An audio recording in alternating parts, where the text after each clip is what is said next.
Good morning दोस्तों। जैसे कि हम लोग मगध साम्राज्य पढ़ रहे थे तो उसी सीरीज को हम लोग आगे बढ़ाते हैं। दोस्तों, हमें पता है कि भारतीय इतिहास में प्राचीन काल, मध्यकाल और आधुनिक काल, तीन कालखंड में हम लोग पढ़ते हैं। तो हम लोग पढ़ रहे थे प्राचीन काल। तो प्राचीन काल में दोस्तों मगध साम्राज्य बहुत ही महत्वपूर्ण टॉपिक है, जो कि प्राचीन इतिहास में एक बहुत बड़ा क्षेत्र कवर करता है। तो कोई भी कम्पिटेटिव एग्जाम दे रहे हो, यूपीएससी, स्टेट पीएससी या जनरल कम्पिटेटिव, तो मगध साम्राज्य दोस्तों हम लोग को पढ़ना ही पड़ेगा। तो जैसा कि दो सीरीज में हम लोग पढ़ चुके थे कि मगध साम्राज्य में अब तक कितने साम्राज्य आए थे, उसको ट्रिक के माध्यम से दोस्तों हम लोग पढ़ रहे थे। तो ट्रिक था हसीन माशुकसा, जो दोस्तों हम लोग बताया थे कि आपकी जो माशुका है वो हसीन है। तो उस माध्यम से दोस्तों हम लोग ट्रिक पढ़ रहे थे। ये दोस्तों मगध साम्राज्य है, जो हमने बता चुके। मगध साम्राज्य आज का बिहार है। बाद के कालों में देखेंगे तो मगध साम्राज्य सिर्फ बिहार नहीं, आप देखो कि चंद्रगुप्त मौर्य और अशोक के काल में आते आते कहां तक, अफगानिस्तान तक फैल जाएगा, जो कि अखंड भारत की संकल्पना चाणक्य के द्वारा रखा गया था। अखंड भारत की संकल्पना और चंद्रगुप्त मौर्य, लेकिन इसको साकार करने में अशोक का बहुत बड़ा भूमिका रहा था। तो दोस्तों मगध साम्राज्य आप देख रहे हो कि कितना महत्वपूर्ण है। और इसके तहत हम लोग दोस्तों ट्रिक के माध्यम से हम लोग हर्यक वंश पढ़ चुके थे, शिशुनाग वंश पढ़ चुके थे, नंद वंश पढ़ चुके थे। आज दोस्तों पढ़ना है मौर्य वंश। और ट्रिक के माध्यम से भी हम लोग देखे थे कि हसीन माशुकसा, मतलब आपकी माशुका हसीन है। तो बताया था दोस्तों कि ह से हर्यक वंश, शी से शिशुनाग वंश, न से नंद वंश, म से मौर्य वंश, सु से शुंग वंश, क से कर्ण वंश, सा से सातवाहन वंश। तो दोस्तों दो वीडियो ऑलरेडी मैं बना चुका हूं। जो नए होंगे कृपया करके वो दो वीडियो देख लें। आगे आज हम लोग का जो कहानी मौर्य साम्राज्य पे जाएगा। तो मगध साम्राज्य में जो सबसे इंपॉर्टेंट वंश है वो है मौर्य साम्राज्य। तो आज हम लोग दोस्तों मौर्य साम्राज्य के बारे में पढ़ने वाले हैं। तो मौर्य साम्राज्य में दोस्तों क्या पढ़ेंगे, थोड़ा सा देखते हैं हम। सबसे पहले दोस्तों पढ़ेंगे कि मौर्य साम्राज्य, मतलब जो मौर्य साम्राज्य पढ़ेंगे उसका जानने का स्रोत क्या है, या मगध साम्राज्य का जानने का स्रोत क्या है। फिर दोस्तों हम लोग पढ़ेंगे कि चंद्रगुप्त मौर्य ने इस साम्राज्य को एस्टेब्लिश कैसे किया। फिर उनका थोड़ा सा परिचय लिखेंगे, कौन कौन ग्रीक लेखक ने चंद्रगुप्त मौर्य के बारे में क्या कहा। फिर थोड़ा सा पृष्ठभूमि देखेंगे दोस्तों कि चाणक्य ने कैसे मौर्य साम्राज्य को एस्टेब्लिश करने के लिए योगदान दिया। फिर देखेंगे दोस्तों अंततः मौर्य साम्राज्य पे चंद्रगुप्त मौर्य कैसे कब्जा किया। फिर थोड़ा सा पृष्ठभूमि में देखेंगे विदेशियों का आक्रमण, कि कैसे कैसे विदेशों पे आक्रमण हुआ। तो दोस्तों एक स्टोरी के माध्यम से पहले देखना चाहेंगे, आपको एक स्टोरी बता रहे हैं कि जैसे देखा जाए, अगर सबसे पहले चंद्रगुप्त मौर्य को अगर हम लोग पढ़ते हैं तो चंद्रगुप्त मौर्य का परिचय आप देने से पहले मैं बता दूं कि भारत में आप देखोगे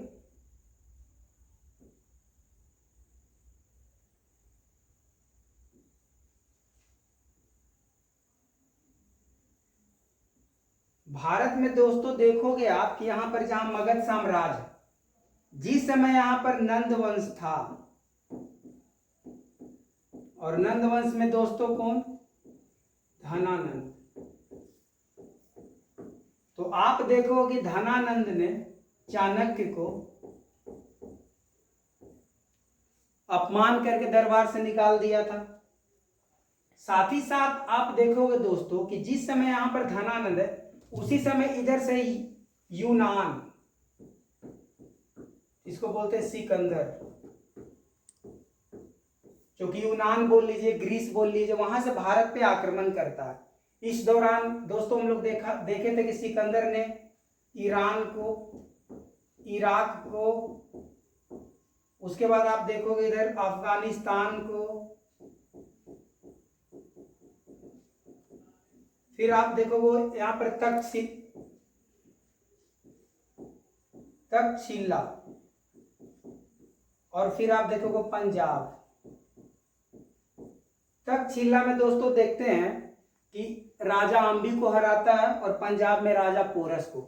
तो ये पूरा एक क्रम रहा है दोस्तों कि आप देखो कि जब यहाँ पर नंद वंश, धनानंद वंश यहाँ पर मगध साम्राज्य में, तो सिकंदर यहाँ पे आता है। तो ये स्टोरी यहाँ पे था दोस्तों कि आप देखोगे यहाँ पर थोड़ा सा पृष्ठभूमि के तौर पे कि जब सिकंदर राजा पोरस को हरा देता है, तो राजा पोरस को हराने के बाद धनानंद को हराना चाह रहा था, लेकिन सिकंदर को लगता है कि धनानंद के पास विशाल सेना, लगभग 4 लाख की सेना थी। तो 4 लाख के सेना को हरा पाना आसान नहीं था दोस्तों। तो इसीलिए नंद वंश का जो अंतिम शासक धनानंद था उससे युद्ध करने से पीछे हट गया। लेकिन इसी समय में आप देखोगे कि धनानंद का एक दुश्मन कौन है, चाणक्य। तो चाणक्य ने नंद वंश को खत्म करने के लिए कसम खाई थी। तो चाणक्य ने चंद्रगुप्त मौर्य के मदद से दोस्तों, चंद्रगुप्त मौर्य के मदद से नंद वंश को खत्म करेगा। लेकिन यहां पर टर्निंग पॉइंट ये है कि जब सिकंदर ने यहाँ पे तक्षशिला में राजा अंबी को हराया, पंजाब में राजा पोरस को हराया, तो कहीं ना कहीं चाणक्य को यह बात लगा कि धनानंद को भी सिकंदर हरा देगा। तो इसी चक्कर में चाणक्य और चंद्रगुप्त ने दोनों सिकंदर के पास गए। सिकंदर इस समय अपना सेनापति सेलुकस निकेटर के साथ था, जो कि इसका थल सेना था। तो आप देखोगे सिकंदर के पास और सेलुकस के पास चंद्रगुप्त मौर्य और चाणक्य दोनों आते हैं और इन्होंने बोलते हैं कि आप धनानंद को हराइए, इसमें हम लोगों का पूरा सहयोग रहेगा और उसके बाद जो साम्राज्य पे चंद्रगुप्त मौर्य स्थापित होंगे। लेकिन सिकंदर को और सेलुकस निकोटर को लगा कि जब इनका ना तो कोई अपना आर्मी है, ना ही किसी प्रकार का कोई आर्थिक समर्थन हो, तो इनका मदद करने से सिकंदर और सेलुकस निकोटर को क्या फायदा होगा। साथ ही साथ इनको पता है कि नंद वंश के पास अच्छा खासा सेना है। तो इस वजह से सिकंदर ने चाणक्य का जो प्रस्ताव है उसको खंडित कर दिया, मानने से इनकार कर दिया। और अंततः दोस्तों देखोगे कि सिकंदर लौट जाएगा, यहां से सिकंदर लौट जाएगा। लेकिन बाद के कालों में देखोगे तो चाणक्य और चंद्रगुप्त मौर्य, जहां तक कि चंद्रगुप्त मौर्य को शिक्षण, प्रशिक्षण, ट्रेनिंग और बहुत ही कूटनीति के माध्यम से अंततः यहाँ पे धनानंद को हराकर और मगध पे मौर्य वंश का स्थापना करता है। तो ये था पृष्ठभूमि। इसके बाद के कालों में आप देखोगे यहाँ पे दोस्तों कि जब यहाँ पे चंद्रगुप्त जब आ जाएगा, आप देखोगे यहाँ पे कि मौर्य साम्राज्य में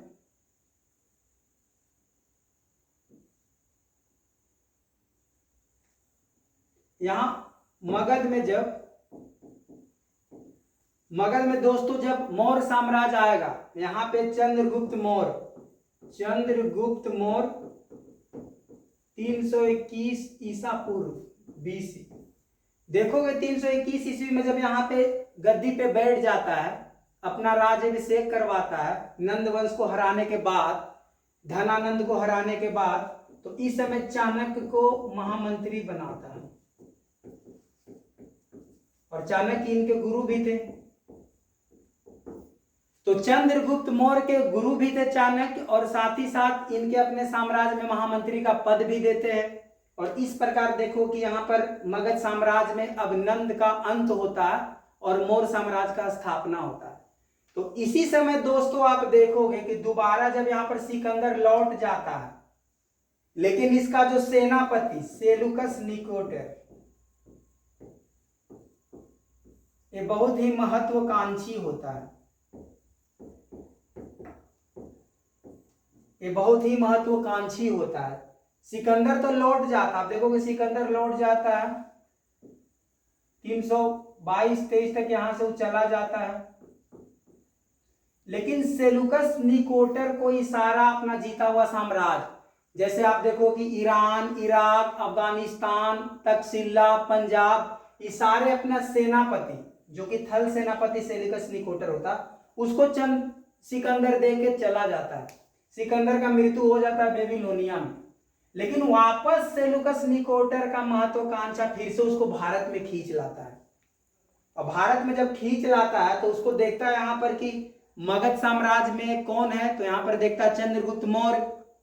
तो सेल्यूकस निकोटर को लगता है कि अरे तो वही है जो मेरे पास एक बार मदद मांगने के लिए आया था। सेल्यूकस निकोटर को लगता है कि चंद्रगुप्त मौर्य और चाणक्य एक बार तो मेरे और सिकंदर से मदद मांगने आया था कि आप धनानंद को हराइए। तो इससे इनको लगता है कि धनानंद को चंद्रगुप्त अपने पराक्रम से नहीं, अपने ताकत से नहीं, अपने बुद्धि से नहीं, छल कपट से मार के मगध साम्राज्य पे बैठा होगा। तो सेल्यूकस निकोटर को लगता है कि चंद्रगुप्त मौर्य को तो हराना बहुत ही आसान है, कोई नहीं। इसी चक्कर में सेल्यूकस निकोटर के महत्वाकांक्षा ने, आप देखोगे 305 ईस्वी में चंद्रगुप्त मौर्य और सेल्यूकस निकोटर के बीच में युद्ध होता है। लेकिन वो भूल चुका है कि चंद्रगुप्त मौर्य बचपन से ही ट्रेनिंग प्रशिक्षण के माध्यम से बहुत ही ताकतवर और कुशल सेनापति भी होता है। और इस दौरान सेल्यूकस निकोटर को क्या करेगा, पटक पटक के दम भर धोएगा, इतना मारता है कि सेल्यूकस निकोटर को एहसास हो जाता है कि मैं तो गलत आंक लिया था चंद्रगुप्त मौर्य को। तो इसको एहसास होता, लास्ट में क्षमा मांगता, बोलता मुझे माफ कर दीजिए, मुझे आपको जो है आकलन करने में गलत हो गया, मैं वापस यूनान की ओर लौट जाता हूं। लेकिन चंद्रगुप्त मौर्य को लगता है कि भाई वापस तो लौटेगा, कहीं ना कहीं घायल शेर फिर से मेरे पे अटैक कर सकता है। तो यहां पर इन लोग दोनों के बीच में ट्रीटी होती है कि आज के बाद हम लोग एक दूसरे पर आक्रमण नहीं करेंगे। तो इस दौरान आप देखोगे कि कॉन्फिडेंस बिल्डिंग मेजर है। कॉन्फिडेंस बिल्डिंग मेजर के लिए, मतलब विश्वास स्थापित करने के लिए, सेल्यूकस निकोटर अपनी बेटी कर्नेलिया के शादी चंद्रगुप्त मौर्य के साथ कर देता है। उसको लगता है कि चलो अब तुम हमारे दामाद हो गए, तो दामाद पर अगर कोई आक्रमण करेगा इसका मतलब अपना बेटी को विधवा बनाएगा। तो इसीलिए एक प्रकार का कॉन्फिडेंस बिल्डिंग मेजर हो जाता है कि अब ये तय हो गया कि दोबारा वापस सेल्यूकस निकोटर बदला लेने के माध्यम से चंद्रगुप्त मौर्य पर अटैक नहीं करेगा। और साथ ही साथ दहेज के रूप में आप देखोगे दोस्तों कि दहेज के रूप में आप देखो कि दहेज के रूप में आप देखोगे कि इधर का जो इलाका था आप देखोगे कंधार, काबुल, हेरात, मकरान, ये सारे प्रांत चंद्रगुप्त मौर्य को दहेज में मिलता है। अपना बेटी तो देता ही कर्नेलिया को, साथ ही साथ कुछ प्रांत भी चंद्रगुप्त मौर्य को दहेज के रूप में दे देता है। और तो और इसके बदले में चंद्रगुप्त मौर्य भी इसको लगभग 500 हाथी के रूप में गिफ्ट देता है, क्योंकि यूनान में दोस्तों हाथी है नहीं। आप देखोगे एशिया के क्षेत्र में, इधर आप देखोगे जैसे भारत का क्षेत्र हो गया, श्रीलंका हो गया, नेपाल हो गया, इधर हाथी है। लेकिन इधर आप मध्य एशिया में जाओगे तो वहां पर घोड़ा ज्यादा है। तो कहीं ना कहीं हाथी चंद्रगुप्त मौर्य सेल्यूकस निकोटर को गिफ्ट में देता है, बोलता है कि तू मेरे तरफ से हाथी ले जा, हाथी सेना वहां पर बनाना, तुम्हारे पास तो घोड़ा सेना है ही, हाथी ले जाओ। लेकिन इसके बदले में प्रांत भी मिलता है और साथ ही साथ इसकी बेटी कर्नेलिया इंडिया में रह जाती है। और लेकिन इसके मन में डाउट होता है, कहीं ना कहीं सेल्यूकस निकोटर लगता है कि मेरी बेटी अच्छी सी होगी कि नहीं होगी, कहीं ना कहीं चिंता होता है। तो क्या करता है कि सेल्यूकस निकोटर अपना एक राजदूत, जिसका नाम होता है मेगास्थनीज। तो दोस्तों आप देखोगे कि सेल्यूकस निकोटर मेगास्थनीज को राजदूत के रूप में यहां पर भेजता है। साथ ही साथ इशारा यहाँ का मगध का इंफॉर्मेशन देता है कि आपकी बेटी यहाँ अच्छी है, सुरक्षित है, कोई दिक्कत नहीं है, सब अच्छे से है। और साथ ही साथ आप देखोगे दोस्तों कि यही मेगास्थनीज है जो बाद में इंडिका नाम का एक बुक लिखता है। तो यहाँ से भी सवाल है, तो आप देखो कि यहाँ से कितना सारा सवाल है। सेल्यूकस निकोटर किसका राजदूत था, सॉरी मेगास्थनीज किसका राजदूत है, सेल्यूकस निकोटर का। कौन सा बुक लिखा, इंडिका। किसके बारे में, मगध साम्राज्य के बारे में, मौर्य के बारे में। और आगे देखोगे दोस्तों कर्नेलिया, तो कर्नेलिया देखोगे अभी 12th क्लास का एक हिंदी का चैप्टर है। तो हिंदी के चैप्टर में दोस्तों देखो कर्नेलिया के गीत। तो कर्नेलिया के गीत में जब इंडिया में वो आई है तो यूनान से तुलना करती है। तो यूनान में एक जैसा मौसम है, एक जैसा कल्चर है, एक जैसा रहन सहन खान पान है, लेकिन इंडिया में आती है तो देखती है कभी बरसात, कभी गर्मी, कभी सर्दी, फिर यहाँ पर अलग अलग तरह के पकवान, फिर अलग अलग तरह के त्योहार, अलग तरह के भाषा, कल्चर। तो इसको इंडिया बहुत ही अच्छा लगता है। तो कर्नेलिया के गीत एक चैप्टर है, उसमें भारत की सुंदरता और संस्कृति के बारे में व्याख्या की है। तो दोस्तों ये था ऐतिहासिक पृष्ठभूमि। अब इसको हम लोग आते हैं, थोड़ा सा देखते हैं कि आखिर मगध साम्राज्य में कैसे कैसे चंद्रगुप्त मौर्य बैठा, उसके बारे में कौन कौन राइटर क्या बोला, मगध साम्राज्य को कैसे जानेंगे, भारत पर कौन कौन आक्रमण किए, किस कर में आक्रमण किए, सेल्यूकस निकोटर का महत्वाकांक्षा क्या था। अब थोड़ा हम स्लाइड के माध्यम से दोस्तों देखेंगे। तो आप दोस्तों अब देखोगे स्लाइड के माध्यम से।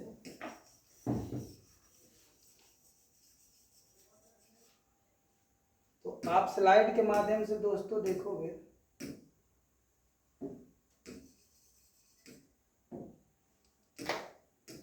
तो स्लाइड में दोस्तों हम लोग क्या पढ़ रहे हैं, हाँ हम लोग पढ़ रहे हैं मगध साम्राज्य। और मगध साम्राज्य में सबसे इंपॉर्टेंट मौर्य साम्राज्य। तो भाई मौर्य साम्राज्य पढ़ रहे हैं। शुरू में तो मगध यहाँ तक ही छोटे बिहार में सीमित था, लेकिन मौर्य साम्राज्य आते आते दोस्तों, मौर्य साम्राज्य आते आते देख लो कि कहां तक इसका विस्तार होगा, अफगानिस्तान तक, अखंड भारत चाणक्य के द्वारा और चंद्रगुप्त मौर्य के द्वारा जो संकल्पना रचा हुआ था वहां तक आ गया। तो अब सवाल है कि भाई मगध साम्राज्य में बैठा कब। ये चाणक्य तो आपको पता ही है कि जिन्होंने मगध साम्राज्य की संकल्पना रची, चाणक्य के द्वारा ही अर्थशास्त्र लिखा गया था। इसके बारे में पहले भी बताए थे। चाणक्य, इसका नाम इनके पिता का नाम चाणक्य के नाम पर पड़ा था और इनका गोत्र था कौटिल, इसलिए इनका नाम कौटिल्य भी पड़ा, लेकिन इनका वास्तविक नाम विष्णुगुप्त था। तो दोस्तों इसके बारे में हम लोग चर्चा कर चुके थे। अब सवाल था धनानंद। धनानंद के बारे में बताए थे कि किस प्रकार धनानंद को मौर्य साम्राज्य ने हराया। तो अब देखोगे दोस्तों कि आखिर मगध साम्राज्य में जो मौर्य साम्राज्य इतना महत्वपूर्ण है, तो आखिर हम मगध साम्राज्य या मौर्य साम्राज्य या प्राचीन इतिहास को कैसे जानेंगे। तो दोस्तों सिर्फ इन एक मगध साम्राज्य के रूप में और ना ही मौर्य साम्राज्य के रूप में, ये भारत के प्राचीन इतिहास के रूप में भी महत्वपूर्ण हो जाता है। तो आप देखो कि हम अगर प्राचीन भारत के बारे में जानना चाहते हैं या फिर मगध साम्राज्य के बारे में जानना चाहते हैं, मौर्य साम्राज्य के बारे में जानना चाहते हैं, तो उसका स्रोत क्या है, सोर्स क्या है, किताबें क्या है, उसके अभिलेख क्या है। तो आप देखोगे दोस्तों कि अर्थशास्त्र किनके द्वारा लिखा गया, चाणक्य के द्वारा लिखा गया, कौटिल्य के द्वारा लिखा गया, विष्णुगुप्त, क्योंकि तीनों नाम एक ही है। इससे एक सवाल आ सकता है प्रीलिम्स में। इंडिका दोस्तों अभी पता है मेगास्थनीज लिखा, जो क्या था, सेल्यूकस निकोटर का राजदूत था, जो अपने बेटी के संरक्षण के लिए मौर्य साम्राज्य में स्थापित किया था। दोस्तों अभी पीछे कहानी में देखे तो इंडिका बुक किसके द्वारा लिखा गया है, तो मेगास्थनीज के द्वारा। तो यहां से भी सवाल आएगा। मुद्रा राक्षस, तो मुद्रा राक्षस आप देखोगे दोस्तों विशाख दत्त के द्वारा लिखा गया है। ये आपका दोस्तों लिखा गया मेगास्थनीज के द्वारा, और ये लिखा गया दोस्तों चाणक्य के द्वारा। तो आप देखोगे 3 सोर्स पता चला। अभिलेख के बारे में देखोगे तो अशोक के अभिलेख, शिलालेख, गुहालेख, लेकिन अभी जब हम लोग अशोक के काल पढ़ेंगे तब वहां पे पढ़ेंगे दोस्तों, अभी फिलहाल हम लोग यहीं पे रहते हैं। फिर ग्रीक राइटर प्लूटार्क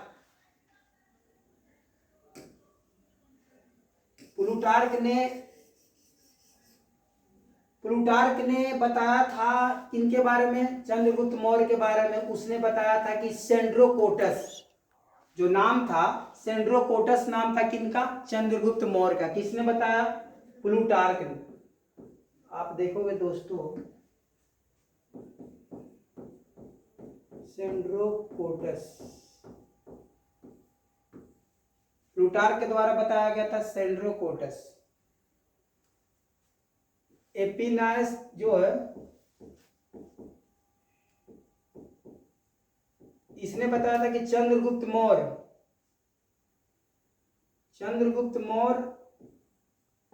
और सेलुकस निकोटर के बीच में जो युद्ध हुआ था उसके बारे में आप व्याख्या किया गया। साथ ही साथ आप देखोगे कि जस्टिन ने क्या बताया था कि 500 हाथी दहेज के रूप में मिला था। तो दोस्तों यहां से 3 सवाल आ सकते हैं प्रीलिम्स में कि ग्रीक राइटर के बारे में बताइए, तो प्लूटार्क ग्रीक राइटर है, जस्टिन एपिनाइस, ये दोनों के दोनों क्या है, ग्रीक राइटर है। किसके समय, तो चंद्रगुप्त मौर्य के समय में, सेलुकस निकोटर के समय में, सिकंदर के समय में। तो कहीं ना कहीं दोस्तों यहाँ से प्रीलिम से सवाल बनने की संभावना है। एक तो बुक से बन सकती है, दूसरा आपका इसका लेखक से बन सकता है। फिर तो यहाँ पे सोर्स दोस्तों आप लोग देख लिए। अब दोस्तों आगे आप देखोगे यहाँ पे कि मौर्य साम्राज्य गद्दी पे कब बैठता, तो 321 ईस्वी में मौर्य साम्राज्य। यहाँ से सवाल है कि किसको हरा के बैठता है, तो नंद वंश को हराने के बाद बैठता है। यहाँ पे दोस्तों आपको पता होना चाहिए।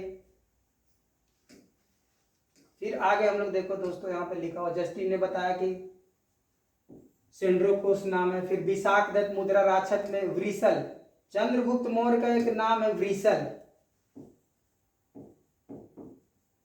ये किसने बताया है, तो विशाख दत्त ने बताया।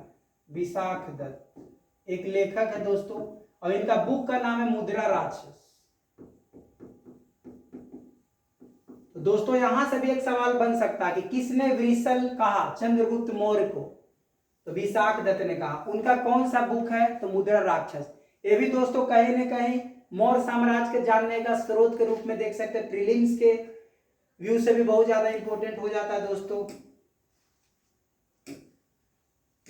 फिर आप देखोगे दोस्तों, आप तो चाणक्य तो पता ही था। चाणक्य क्या थे, चंद्रगुप्त मौर्य के गुरु भी थे और साथ ही साथ महामंत्री भी थे। आगे हम लोग पढ़ लिए।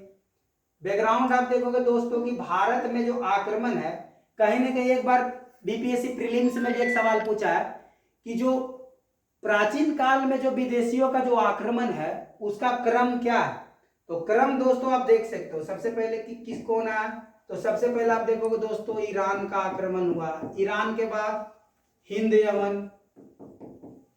यवन बोलो या फिर यूनान बोलो दोस्तों। फिर कौन आया, फिर आप देखोगे पहलव या पारसी बोलो। फिर कौन आया, तो कुषाण। तो देखोगे दोस्तों प्राचीन काल में एक सवाल पूछा गया बीपीएससी प्रीलिम्स में, जो विदेशियों का आक्रमण हुआ भारत में उनका क्रम क्या है। तो क्रम है सबसे पहले ईरान, अखमनी साम्राज्य पढ़ोगे, फिर पढ़ोगे हिंद यवन या फिर यूनान। यहीं से दोस्तों सिकंदर आया है। जो भी सिकंदर हम लोग पढ़े हैं वो सेकेंड टाइम में भारत में आया है। इसके पहले ईरान का आक्रमण हो चुका है, अखमनी साम्राज्य बोलो या अखमनी साम्राज्य बोलो। उसके बाद आप देखोगे हिंद यवन, फिर देखोगे पल्लव, गोंदो फर्नलिस, फिर कुषाण में देखोगे कि आप बहुत बड़ा कनिष्क एक राजा होता है। तो एक क्रम था। इससे सवाल पूछ देता कि प्राचीन काल में। इस पर एक सेपरेट वीडियो बनाएंगे दोस्तों, इस पे हम लोग एक सेपरेट वीडियो डालेंगे। लेकिन यहाँ पर एक बार आप देख लो कि सिकंदर आखिर था, दूसरे क्रम में था, हिंद यवन था, यूनान था, ग्रीस का था। इतना सारा नाम है, तो आप दोस्तों इसको आप याद रख सकते हो।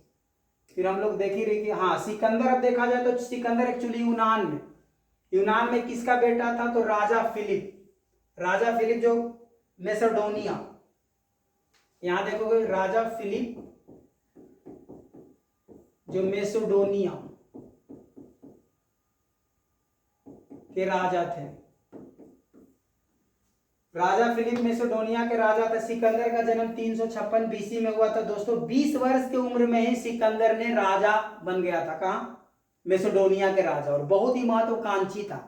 ये पूरा अफ्रीका से लेके एशिया को जीतने के प्रयत्न में ही भारत आया था। तो बचपन से ही बहुत बड़ा महत्वाकांक्षी रहा था। तो आप दोस्तों यहाँ देख पाओगे यहाँ पे कि सिकंदर ने 20 वर्ष के आयु में गद्दी पे बैठा। जन्म देख लो इनका दोस्तों। फिर साथ में आप दोस्तों देखोगे कहाँ कहाँ जीता, तुर्की को जीता, ईरान को, इराक को, अफगानिस्तान। फिर खैबर दर्रा पास करके इंडिया में आया और इंडिया में तक्षशिला के राजा अम्बी को हराया। फिर पंजाब के राजा पोरस को हराया, जो हाइडेस्पीड की लड़ाई हम लोग पिछले वीडियो में देखे थे। देखो पंजाब के राजा पोरस को झेलम नदी के तट पे हराया था। फिर यहीं पे देखोगे दोस्तों, झेलम नदी के तट पे एक शहर का नाम बॉकफेला, बॉकफेला इनका एक घोड़ा का नाम था सिकंदर का, इसी के नाम पे आप देखोगे बॉकफेला, आप एक शहर का नाम यहाँ पर देखोगे दोस्तों, जो सिकंदर अपने घोड़ा के नाम पे रखा है। शहर कहाँ है अभी? तो झेलम नदी के तट पे है। फिर आप देखोगे दोस्तों इसमें आफ्टर कंक्लूड द तहसील, ये सारा स्टोरी तो हम लोग जान ही रहे, सेल्यूकस निकोटर वाला। आप दोस्तों इसको स्क्रीनशॉट भी ले सकते हो। अलेक्जेंडर 325 ईस्वी में आता है वापस, फिर 323 ईस्वी में इसका मृत्यु हो जाता है बेबीलोनिया में। अब सेल्यूकस निकोटर का स्टोरी जान ही रहे थे कि किस प्रकार का महत्वाकांक्षी था, जीतने का प्रयत्न किया था। फिर मगध एम्पायर के बारे में हाँ ये तो बता ही देगी कि दहेज के रूप में उसको काबुल, कंधार, हेरत, मकरान वगैरह मिला था। ये स्टोरी हम लोग देख ही चुके हैं दोस्तों। फिर ये भी देखें कि अपना एम्बेसडर मेगास्थनीज को भेजा था कि अपने बेटे को हिफाजत के लिए। ये सारा प्लूटार्क ने बताया था दोस्तों यहाँ पर कि 500 हाथी उसको दहेज के रूप में मिला था। फिर 12th क्लास में जो कर्नेलिया के गीत के बारे में, यहाँ आने के बाद उसका एक्सपीरियंस कैसा रहा, तो 1 मिनट में हम रिवीजन करवा दे रहे दोस्तों जो भी हम लोग बोर्ड पे किए। इसको हम लोग बैक आते हैं, यहाँ देख ही लिए दोस्तों आज हम लोग क्या पढ़ रहे थे, मगध साम्राज्य। फिर मगध साम्राज्य के जानने का स्रोत, कितने सारे बुक लिखे गए, कौन कौन राइटर ने क्या बताया। फिर चंद्रगुप्त मौर्य का परिचय कि किन किन ने क्या उनको कहा, कैसे मगध साम्राज्य में आए, किन के साथ युद्ध हुआ। फिर पृष्ठभूमि देख ही लिए दोस्तों। फिर आगे के स्लाइड में देखते हैं सेल्यूकस, मेगास्थनीज और कर्नेलिया की कहानी। फिर दोस्तों ये सारा आपको डायग्राम के माध्यम से सारा स्टोरी बताएं कि कैसे क्या था। फिर ये भी आप देख ही लिए। तो आज के लिए दोस्तों इतना ही, बाकी नेक्स्ट वीडियो में इसको अशोक और उस समय मगध साम्राज्य के जानने के शिलालेख, बहुत सारे स्टोरी बताएंगे। और अगर आपको वीडियो अच्छा लगा होगा तो दोस्तों इसको कमेंट करिए, लाइक करिए, सब्सक्राइब करिए, शेयर करिए। बहुत बहुत धन्यवाद। और किसी प्रकार का कोई रिफॉर्म कर रहा हो तो मुझे कमेंट में बताइए कि सर आप इस तरह इसको परफॉर्म करिए। Thank you.